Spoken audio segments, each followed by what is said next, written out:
Beneath the grinding weight of the Iron Glacier, where the ice is so dense it reflects only the color of bruised obsidian, a single bell chimed once. It was not the chime of a church or a village tower, but the shrill ring of a hammer striking frozen liquid gold. Elara stood within a cavern of serrated crystals, her breath forming thick clouds that vanished into the unnatural heat of her forge. Before her lay a slab of ice that refused to melt, even as she poured molten metal directly onto its surface. Within that ice, a human heart beat slowly, encased in a cage of gears and steam. How could a heart remain warm within the deepest frost of the world? The secret lay in the heavy, leather-bound ledger at her side, which contained the forbidden laws of thermal alchemy. Suddenly, the walls of the ice cavern groaned with the sound of 1,000 shattering mirrors. Elara dropped her silver tongs as the temperature plummeted 40 degrees in a single heartbeat. From the shadows of the crystalline pillars, a figure emerged that was not made of flesh, but of moving, jagged frost. It was a Frost Sentinel, a guardian of the glacier that had not been seen for 3 centuries. It raised a hand, and the very air began to crystallize into lethal shards. Why has a human returned to the tomb of the sun? The creature demanded, its voice like the grinding of tectonic plates. Elara did not flee. Instead, she reached for the glowing heart within the ice, her fingers blistering from the sheer intensity of the conflicting elements. I have come to restart the core of the world. Elara shouted, her voice echoing against the frozen ceilings. She brandished a vial of liquid sunlight, a substance so rare that empires had collapsed trying to synthesize a single drop. The Frost Sentinel paused, its hollow eyes flickering with a pale blue light. It looked at the mechanical heart, then at the alchemist who dared to defy the eternal winter. The world above had become a wasteland of snow and silence, and Elara was the last of the alchemists of the sun. She knew that if she failed today, the sun would never rise over the Iron Glacier again, and the age of man would end in a shroud of white. The sentinel lunged forward with a speed that defied its massive size.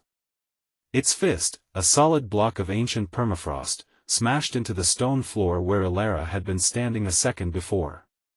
She rolled across the cavern floor, her heavy furs catching on the sharp ice.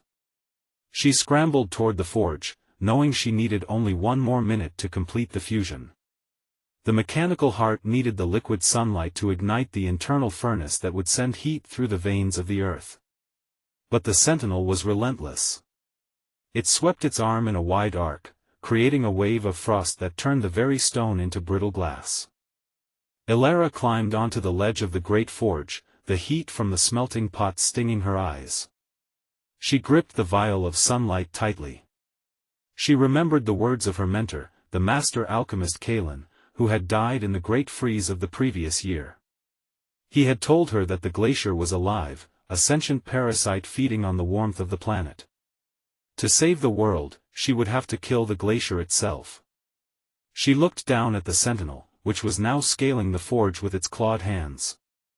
The creature was an extension of the glacier, a literal manifestation of the cold that sought to extinguish all life. Stop this madness, mortal! The sentinel roared. The cold is peace. The cold is eternal. Your fire is a fleeting sickness that brings only pain and noise. It reached the top of the forge, looming over Elara like a mountain of ice. Elara looked into its eyes and saw nothing but the void of a dead universe. You call it peace, but it is a grave. She replied. She threw the vial of liquid sunlight into the center of the mechanical heart. For a brief moment, there was a deafening silence. Then, a blinding golden light erupted from the ice cage, casting long, dancing shadows across the cavern walls. The reaction was instantaneous and violent. The golden liquid coursed through the silver gears, turning them into glowing rings of fire. The heart began to pulse with a rhythm that shook the entire glacier. The Frost Sentinel screamed, a sound that was both a howl and a crack, as its limbs began to drip and soften. The heat was becoming unbearable, a localized sun born within the bowels of the earth. Elara shielded her eyes, feeling the singe on her eyebrows. The ice around them, which had stood for 10,000 years, began to turn into rushing rivers of meltwater. But the glacier was not finished. The ground beneath Elara's feet buckled as the massive sheets of ice shifted and groaned. A second sentinel, even larger than the first, rose from the melting floor. It was followed by a third and a fourth. They were the white blood cells of the glacier, reacting to the thermal infection Elara had introduced. She realized then that she could not just ignite the heart, she had to defend it until the process became self-sustaining. She drew her alchemical blade, a sword forged from a meteor that burned with a permanent orange glow. The battle in the melting cavern was a dance of fire and ice. Elara swung her blade, slicing through the frozen limbs of the sentinels. Each strike sent a spray of steam into the air, creating a thick fog that obscured everything. She could hear the guardians moving around her, their heavy footsteps splashing in the rising water. She had to stay near the forge, the only source of warmth in the entire world. The mechanical heart was now spinning so fast that it hummed with a low, vibrating frequency that resonated in her very bones. It was working. The warmth was spreading. One of the sentinels managed to grab Elara's shoulder, its grip so cold it felt like a burn. She cried out in pain and swung her blade in a desperate circle. The orange metal bit deep into the creature's chest, shattering its core. As the sentinel dissolved into slush, Elara saw the cavern's ceiling beginning to collapse. The melting ice was losing its structural integrity.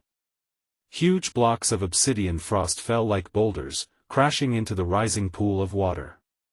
She had to find a way to escape, but the heart was not yet at full power. "I will give it my own strength," Elara declared. She knew the final step of the ritual, the one her mentor had been too afraid to mention.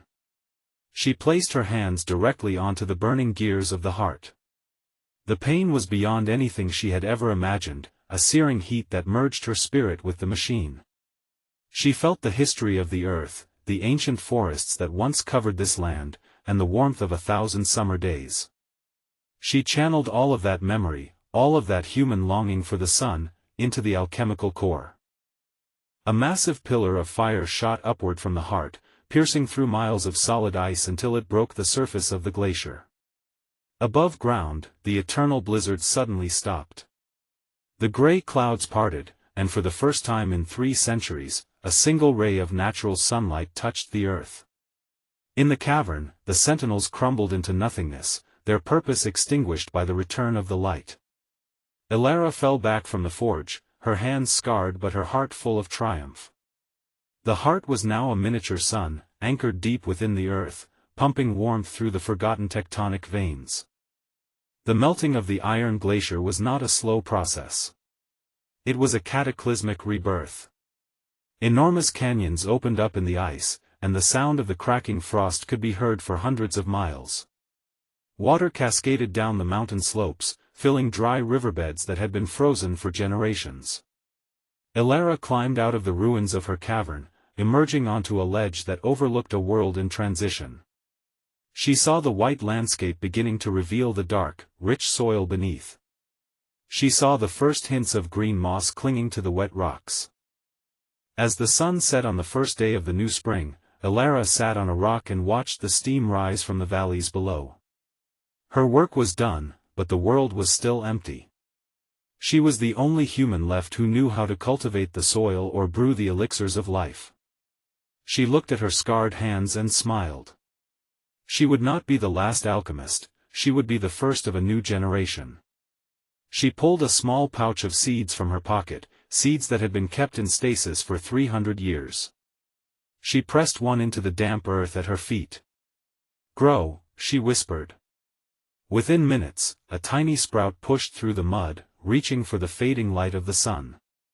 The Iron Glacier was gone, replaced by a world of flowing water and rising mist. The age of ice had ended, and the age of the alchemist had begun.